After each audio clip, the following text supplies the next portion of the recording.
Welcome back to Be a Better Baddie. This is the podcast where women can embrace their true power, increase their confidence, and live their best lives. My name is Quenisha, and I am your host, coach, teacher, and fellow baddie. If you're ready to become the best version of yourself, welcome.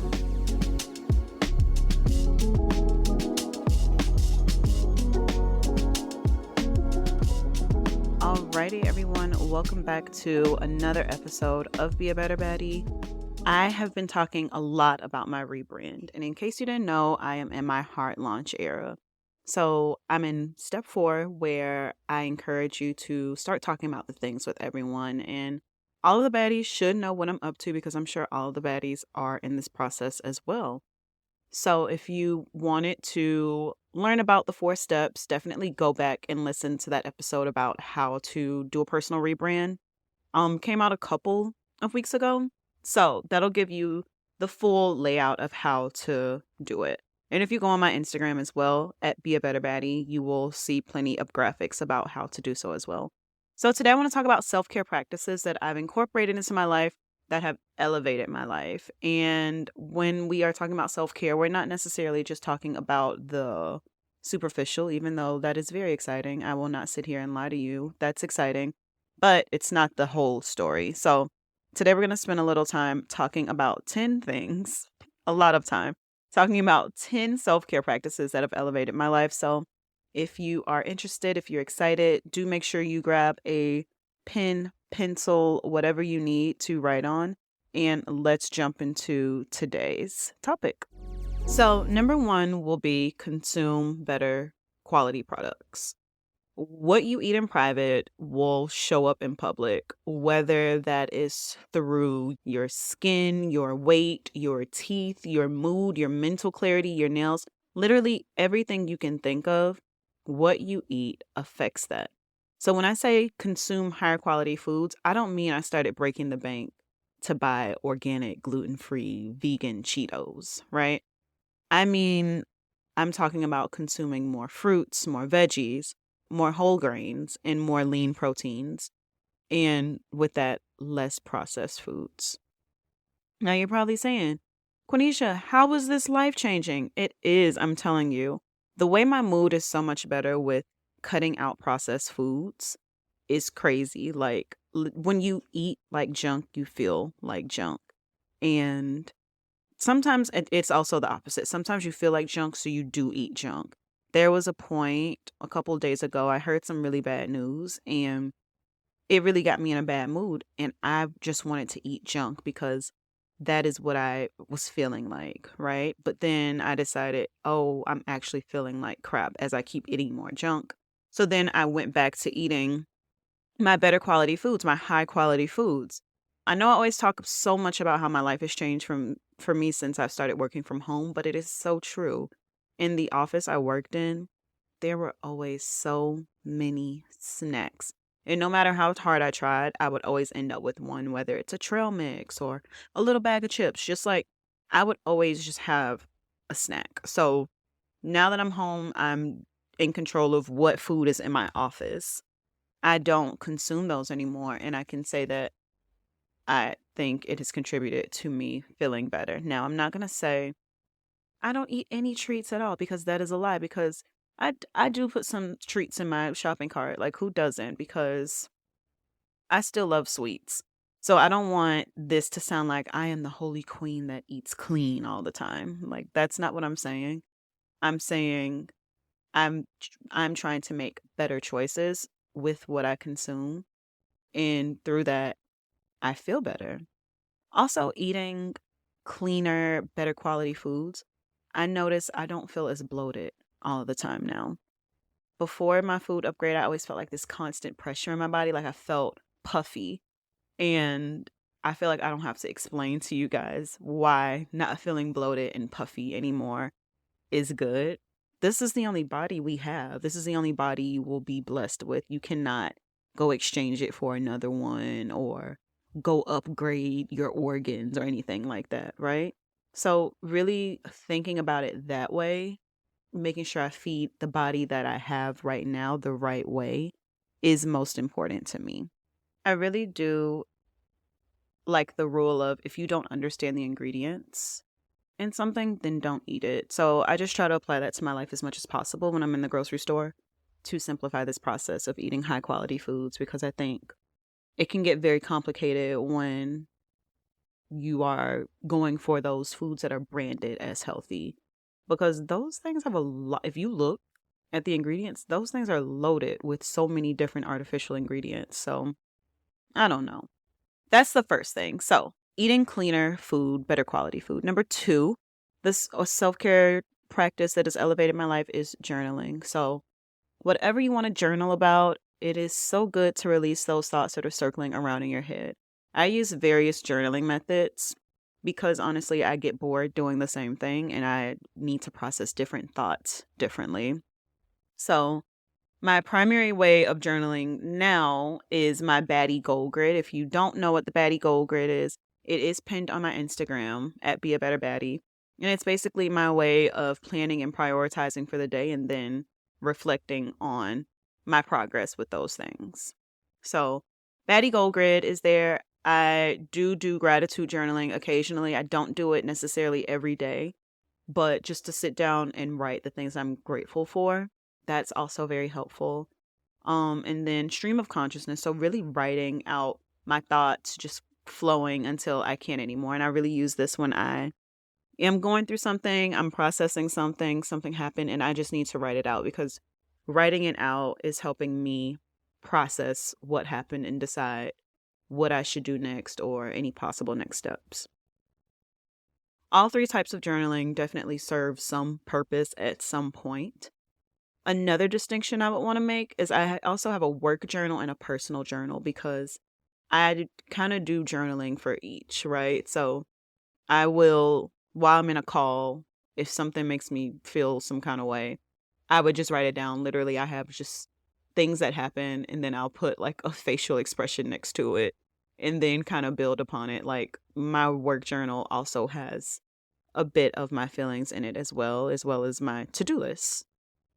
Journaling elevated my life basically by making sure that I plan, prioritize, reflect, process, and dream. Definitely. We're going to talk about dreaming later, but being able to put my life and my feelings into order is self-care in itself.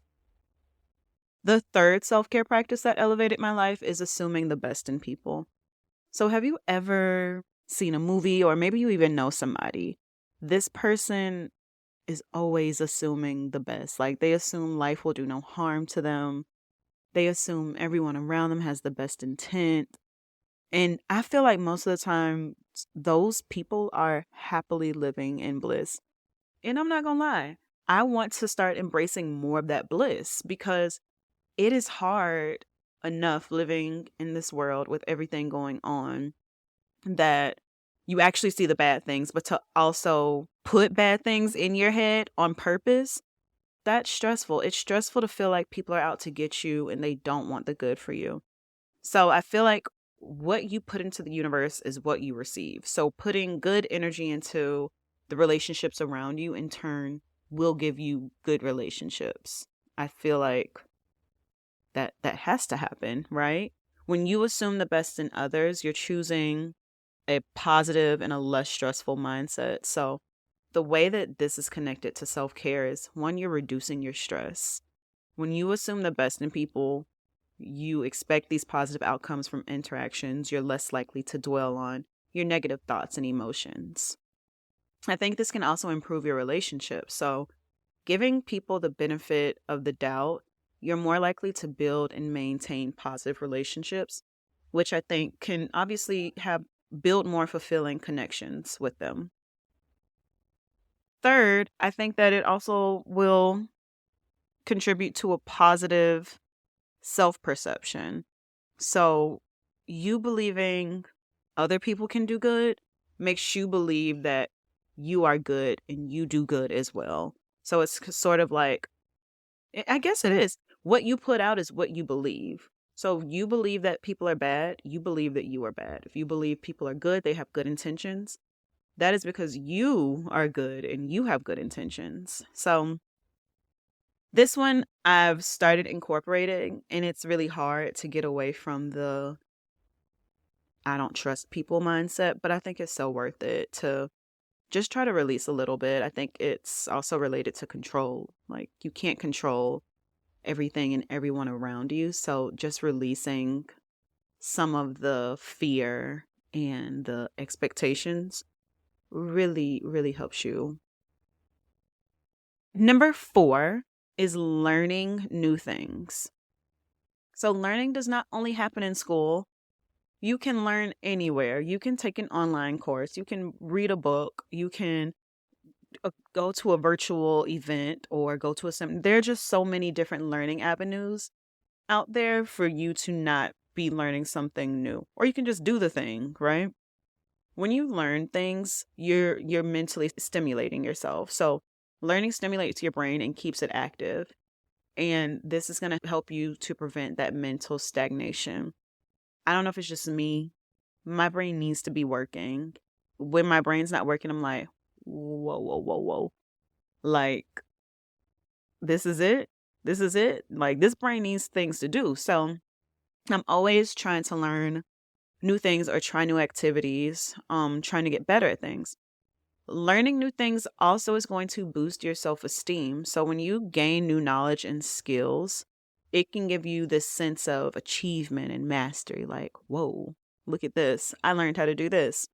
So when I think about like Duolingo or any other like language learning app, like they give you rewards throughout the process because you've achieved something, you've mastered a certain level of the language. All of those things really do matter. And I want to add that learning new things doesn't need to be in the traditional sense of like enhancing your soft skills or expanding your knowledge, like reading more about chemistry or learning how to talk to people, right? It can be those things, but it can also be like practical things like learning a new sport or learning a new language, like I mentioned earlier, or like knitting. It can be literally anything that you don't know and you work through the process of learning how to do it and challenging yourself. Your brain is going to like that. Your brain is going to say, hey, let's grow.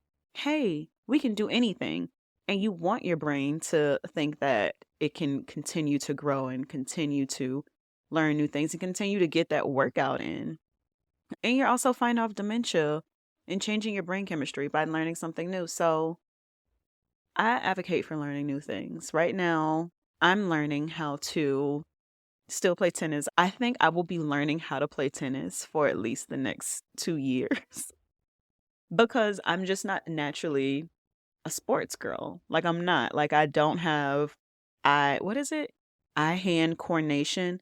Like, when the ball comes to me, I'm completely lost. I'm still afraid of the ball as well. Let's start there. So I really do want to learn the sport. I do know my weak areas and I'm still going to work through them because I want to learn. So that is number 4. Number 5 is being disciplined. And I think being disciplined is kind of like the overall encompassing like theme of all of these self-care practices because without discipline, you won't push yourself to learn anything new, right? You won't journal. You won't buy those better quality foods. So discipline is in the middle, and it's because you need to keep it in mind as you are going through this process. So by developing discipline, you're creating routines and setting goals for yourself. And I think at the root of it, having discipline means doing the hard things. And the hard things are usually the things that are good for you, you know? In my experience, the satisfaction you feel from practicing discipline majorly outweighs the comfort you feel from doing the easy thing. I was talking to a friend the other day, and she was talking about how her childhood didn't necessarily prepare her for adulthood and the discipline that she needs to navigate adulthood. I say that to say this. It is hard to develop discipline as an adult because you don't have anyone to make you do the hard things and someone with the foresight knowledge of why doing the hard things are good for you. So we no longer have that parent figure that does the parenting. You don't get punished for doing the wrong thing anymore. And so if left up to us, we'd rather do the comfortable thing because it doesn't challenge us and it's not uncomfortable. So I want to just talk about how you can develop discipline as an adult, because I know it's not easy for me to just say that, especially if it's not already a part of who you are. But I do want to talk about like little things you can start to incorporate to develop discipline. And I want to use the example of maybe managing your money, right? Managing your finances. So someone who lacks discipline and would like to develop discipline, especially in the financial realm, they would, one, start with their motivation. So if I lack the discipline to manage my money correctly, finding my motivation could help me. Why do I need to get my money under control? Am I spending too much? Am I not putting my money in the right places? Am I not preparing for retirement? Is there a savings goal I have? Do I need to help a family member? Do I want to have a big birthday party that I need to save money for? Think about what your motivation is, why you actually want to start building discipline around this particular thing. And if a reason for yourself doesn't motivate you enough, think about how others could drive your motivation. So maybe if you're a parent, you want to learn how to manage your money better because you want to be able to provide for your children, or you want to be able to pay for your child's college education. Just different ways to kind of motivate you to get started in something you can always think back on when you're through the process to continue pushing you, because at some point that initial like motivation is going to fade away. So what could you always look back to say, this is why I want to do this? So really ground yourself in the purpose of developing this discipline in this particular area. The second thing I would recommend is to start small. So if I don't manage my money well and I am completely lost, I need to start small. I don't need to go into having these full hour-long money meetings with myself, right? If I'm intimidated by looking at my bank account and what I spend, a small action could just be turning on my alerts so I get a text whenever I spend a certain amount, or if my checking account is below a certain amount. This way I can now be aware of it. I've been alerted, because sometimes when you swipe your card, I feel like this has turned into a financial episode.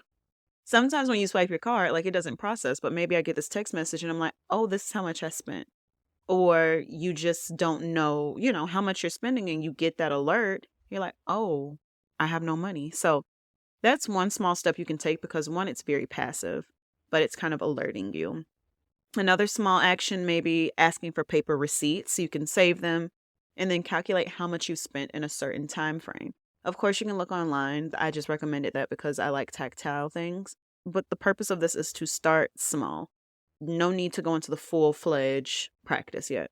And number 3 is to work in intervals. So I use intervals when I'm working out. You call it HIIT, interval training, whatever. But it's the same concept. You don't need to go hard for 1 hour straight, right? So with interval training, when you're working out, you go hard for 30 seconds, you take a 30-second break. You go hard for 30 seconds, you take a 30-second break. So with baby girl who's working on her finances, she's setting up her savings plan now, let's say. And if it's stressing her out so much, she can do it for 5 minutes, take a 10-minute break to process, then continue working in intervals until her stamina's built, until she feels more comfortable. It doesn't stress her out as much. Because building discipline is stressful, because you're putting stress on your body. You're making it do something that it essentially doesn't really want to do. Your brain's already saying, yo, this is hard. Are you crazy? And you're saying, yes, brain, I know, but let's push through. So 3 things for you to kind of develop discipline, just to re-summarize them, because I know there was a bunch of details in between. Find your motivation, start small, work in intervals. So hopefully one of those techniques will help my baddies out there get it out the mud. I feel like I could do a full episode on this. Through all of these, honestly, I feel like I can do full episodes. So if you hear something and you're like, I want you to dive deeper into that, let me know. DM me at Be a Better Baddie, or you can email me if you're email baddie. Number 6 is regular exercise. Now, exercise does not need to be the strenuous thing. You can walk, you can do a stretching YouTube video, you can dance, you can skate, you can play a sport. I think the biggest thing I've learned moving into my 30s is exercise is not limited to the four walls of the gym. I used to really believe that if I'm not in the gym, it didn't count. But that's not true. That's not true. So if you have that in your mind, it's not true, sis. Exercise can happen anywhere. You can make anything exercise. So regular exercise is definitely one of the self-care practices that has elevated my life. And that is because exercise does so much for the body. It makes you feel better. There's never been a time after a workout I felt bad or I regretted working out. Now, going into the gym or going into a workout, am I kind of like, I don't want to do this? Yeah. Yes. But afterwards, it feels amazing. Secondly, my stress levels decrease. And then last, of course, I'm working on my fitness. Like, who doesn't want to be fine? Because I know I do want to be fine. So, for my baddies who don't have a consistent workout routine, this is also a good way for you to build discipline. So, thinking about the things I named earlier about how to start discipline, you think of small ways to like get into it, right? So you can start by going to the gym with a friend. You can start with a YouTube video. You can start working out at home. You can start with walking. Like there are so many entryways to doing it that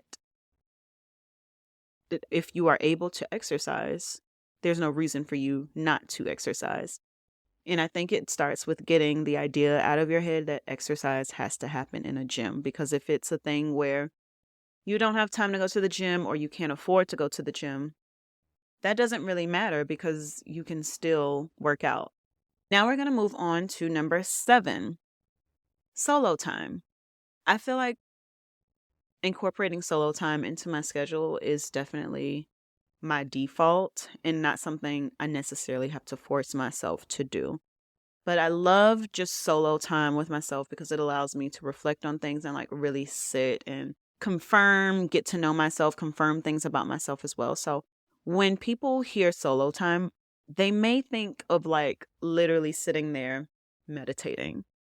But when I say solo time, I mean literally any activity that is done by yourself. So reading, working out, traveling, any activity that you do by yourself that you would typically do with people, because sometimes people are a lot of noise.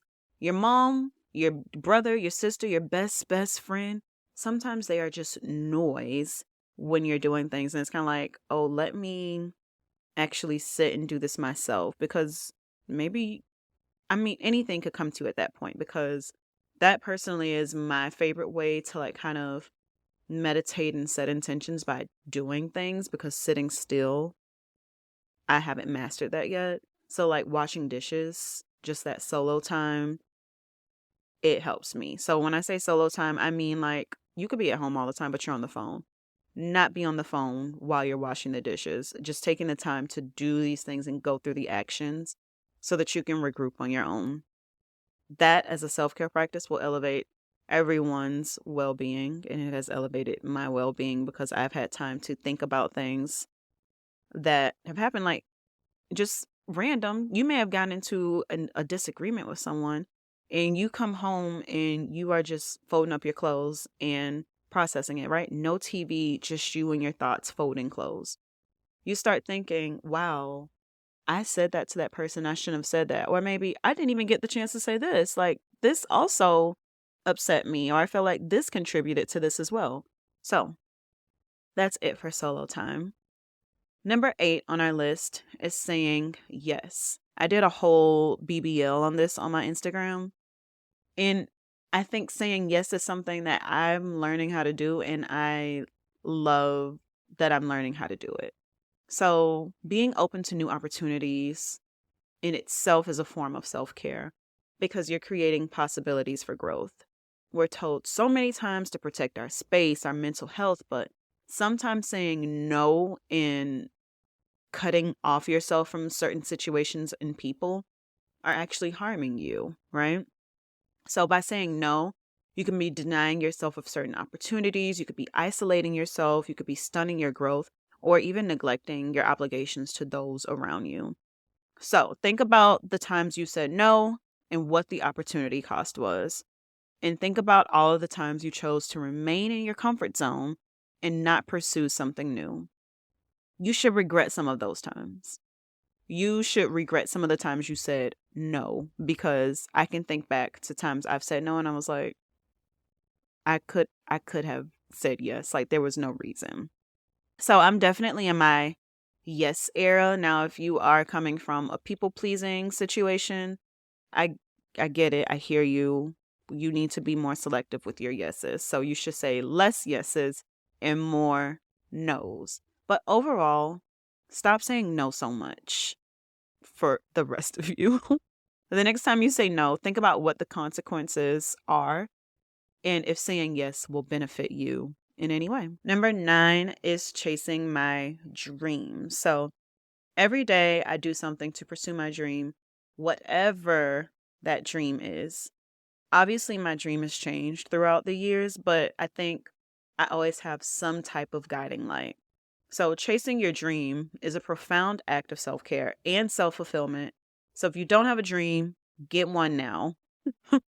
Get one now. If you don't know how to get your dream, I think starting off by thinking what younger you want it to do, and then thinking about how you can relate it to your current skill set, abilities, and interest.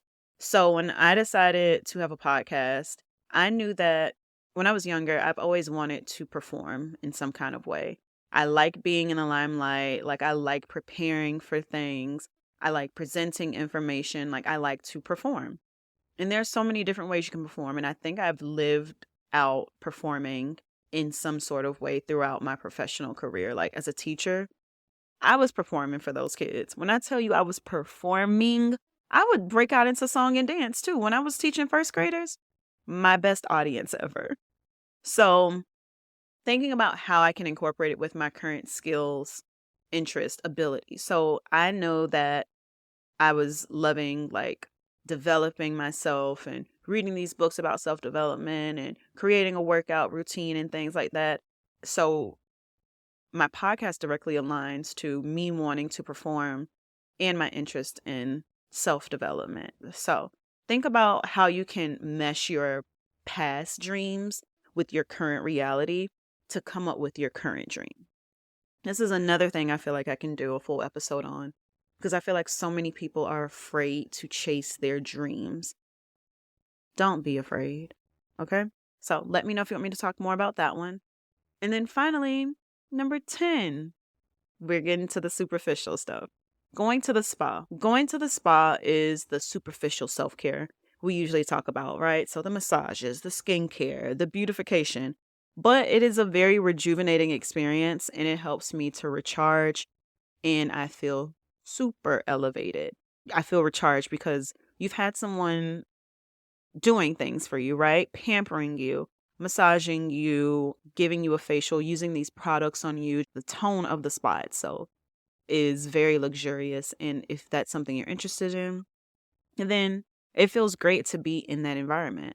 But I think it's also the act of investing as well, right? So the things that come with this, they aren't necessarily cheap. And when you invest in yourself, you start to think of yourself highly. And it's not only monetary investment, but also the time investment. Anytime you just spend on yourself, you immediately feel like more confident. You feel elevated because you feel like, wow, look at what I've put into myself, not only to yourself, but also to the world. So I say the spa, right? And I know that it can be expensive, but it doesn't always need to be expensive. My first spa experience was done via Groupon. And baby, I still look on Groupon because Groupon has great deals. I don't know if it's going down, if it's tanking, but Groupon is still that girl. She will give you what you need for a third of the price. So if you are wanting to experience the spa, but it's a huge investment, I still look on Groupon now. So I don't want to make it seem like, I got money. I could do whatever I want. Yes, I can afford it, but I love to save money as well. So anyways, go to Groupon and you will be able to afford an amazing spa experience as well. And the second way you can make this more affordable as well is to bring the spa to your house. bubble baths with all the additives, right? You can really set up the stage for luxury. You can light a candle. You can turn on some music. You can bring some tea to the bath with you and some snacks. And you can create that experience at home because it's just the experience itself that elevates you. You could use the cheapest bubble bath ever, but it's still the experience. Taking a hot shower, using a steamer also. Once I got a facial with a steamer, I was like, I need this in my life. And I started by using a kettle, literally boiling water on my stove. The kettle would steam and I would just wash my face in front of there, kind of exfoliate, and go from there until I wanted to get a steamer. You can use YouTube. There are countless YouTube videos on DIY experiences. So don't feel like going to the spa is the only way you can experience the spa. So going to the spa has elevated my self-care routines and just my self-care in general because I feel amazing after I leave the spa and I want to go again. So each of these self-care practices has the potential to transform and elevate your life. And I highly, highly, highly encourage you to start incorporating these into your life. So before we go, I want to just leave you with these 3 things to kind of summarize the episode. In this episode, we've explored a wide range of self-care practices that go beyond the superficial, right? So we've talked about learning new things, pursuing your dreams, and all of these cover various aspects of self-improvement. The key takeaway is that self-care is a holistic approach, and it should encompass physical, mental, emotional, and personal growth. Number 2 is that self-care should be accessible and personalized. So the practices I discussed are accessible to anyone. They can be tailored to fit your individual lifestyles and preferences.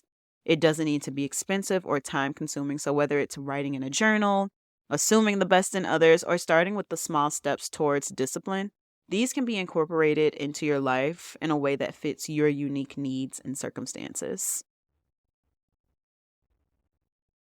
Number 3 is that self-care is an investment in your own well-being, and it comes in many forms. The investment itself can be monetary. It can be with your time. It can be with your mental energy, your physical energy. But overall, you are taking steps to achieve your personal and professional goals by practicing these self-care techniques. So if you enjoy this podcast, please make sure to subscribe if you haven't already. Rate and share with your fellow baddies. I am here to help you all on your self-improvement journey, and I hope you all have a positively productive, self-loving day. Bye.